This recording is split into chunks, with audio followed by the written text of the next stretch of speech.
Alright, my name is Ryan Meyer, taking the Fundamentals of Public Speaking class. This is my speech number 3, speech of information. Alright, today I'm going to talk about charitable donations. As a member of the military, I'm involved in the volunteer for the environment and into the local communities. One of the best ways to do that is charitable donations. There's a lot of local community organizations that actually will accept charitable donations in a cash, check, or gift, and it's actually a really good way to achieve a sense of involvement in the community, as well as actually getting a tax reduction, so you can get money back depending on. All right, so my references for this information speech. Okay, I use the Better Business Bureau. It's going to be referred to as BBB throughout the rest of this presentation, so to see it, you know it's the Better Business Bureau. Internal Revenue Service, or IRS, the Federal Trade Commission, FTC. Okay?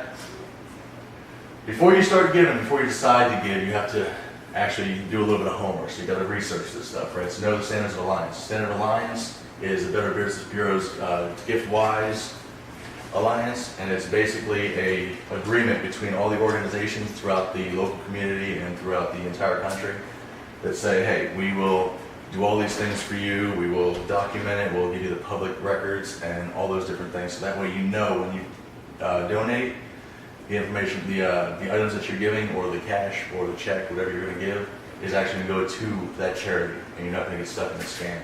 I'm going to talk a little bit about the charity scams a little bit into this, but we'll move on with this. Know what the organization is willing and not willing to take. Okay, there are certain organizations that will take cash, they'll take check, they'll take perishable items. They won't take those things, right? You have food drives, fundraisers, things like that throughout the entire community.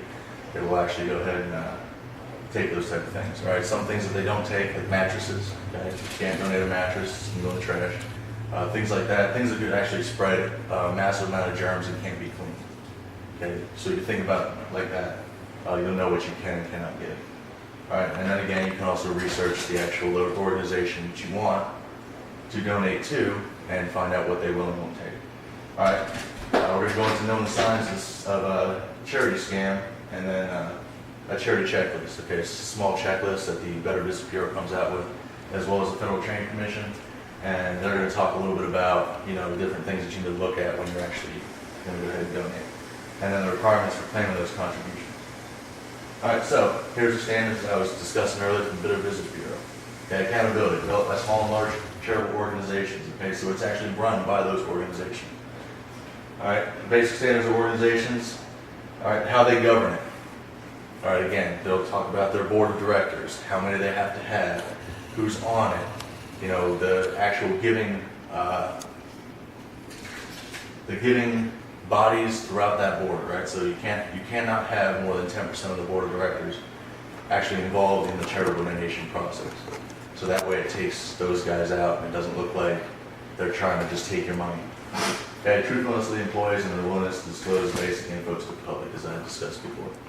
All right, and then again, the Wise Giving Alliance, and I had discussed that. So that is again, the Wise Giving Alliance is just an alliance between all these organizations that allows you to be safe when you're actually doing the donations, and it prevents you from actually losing money. All right, so non-charitable items depends on the organization. All right, some of the things that I and my wife obviously will actually donate are like kids' clothes, furniture, things like that. And we usually go through the Goodwill or the Habitat for Humanity, which are local organizations. But there are other things too. When there's a disaster that happens, we'll get into that a little later, but when the disaster actually happens, they have those, you know, FEMA puts out a bunch of charitable organizations that will actually take your money and apply it to disaster relief for the people who were victims of this disaster. And we see it all the time down here in the South, with all the hurricanes coming through. We see it all the time. All right, think about the next person who's going to own that item or receive the help. All right, so don't just assume that when you throw your shit to them, they're just going to want it. All right, so think about things that they're actually going to use, right? You're not going to donate a dresser that's covered in paint or destroyed. You want to give them actual good products that they're actually going to be able to use. And then again, like I said, no mattresses. All right, scams. Some of the big things, when you're talking to these organizations, these new ones that just kind of pop up from disaster reliefs, current events, things like that. So it uses the name of a closely related organization. All right?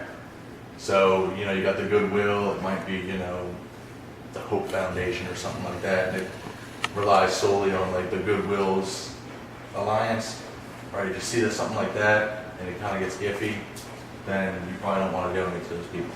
But again, you can just call them and ask them. Or you can ask them if they're a scam, and they're required by law to tell you whether it's a scam. Okay, don't rely on that. But again, if it doesn't follow the rules of the alliance, then you're pretty much going to be stuck in a scam. My personal experience in that, we've actually had that happen to us about, 8 years ago. While I was deployed, my ex decided she wanted to go ahead and send some money out to get a $10,000 check back. And she ended up saying, hey, we'll give you $1,500. Oh, no, we need $3,000. So she kept sending the money to him. And at no point in time did she actually look at the mailing list that said, hey, Western Union is stuff to Canada. Right, so we ended up getting scammed for close to $4,000. All right. Anybody who asks for money or wired funds, again, like I was just discussing, they're usually going to be a scam, and then offers a courier to come to you or an overnight service that will actually come to you to collect those funds, right? Those are typical scam things. Okay, you can avoid a scam by following a checklist. These are some of the big things, right? Ask for detailed information. Ask about the Standard Alliance. Ask about what they actually do, where that money's going to go, how they use it, the board of directors, things like that. Ask about all that stuff. Do your research. Actually look up this company. Try to find it. Try to find an actual mailing address for it. Talk to people that have actually used that charity before. Right? Most charitable websites will actually have a list of, like kind of a blog where they sit there and talk about reviews. All right. You can contact the Better Business Bureau about the Wise Giving Alliance on any organization because they're required to, present their name. If it's not on there, chances are you're not going to be getting a good product out of it. All right. Visit the IRS website to determine your eligibility for the organization. Same thing. If you can donate to any organization, but if the IRS isn't going to help you, it's not going to be beneficial for you in a tax deduction way. And never send cash donations or wire money, and be aware that charities appear suddenly during disasters and current events. So even if it does show up because of a disaster, you still want to do your homework, you still want to research it, make sure you understand it. All right, some of the non-taxable contributions, only the deductible if you itemize. All right, head of household's $8,000 for the standard deduction, and then married filing jointly is $11,000. All right, so if you don't meet the ability to itemize, it's not going to be any benefit to you. So it depends on how much you're actually going to, contribute that will actually help you in that process to itemize. So if you don't make that much and you're just going to take a standard deduction, there's really no point in doing this for tax benefit, but you can still do it for, personal gain.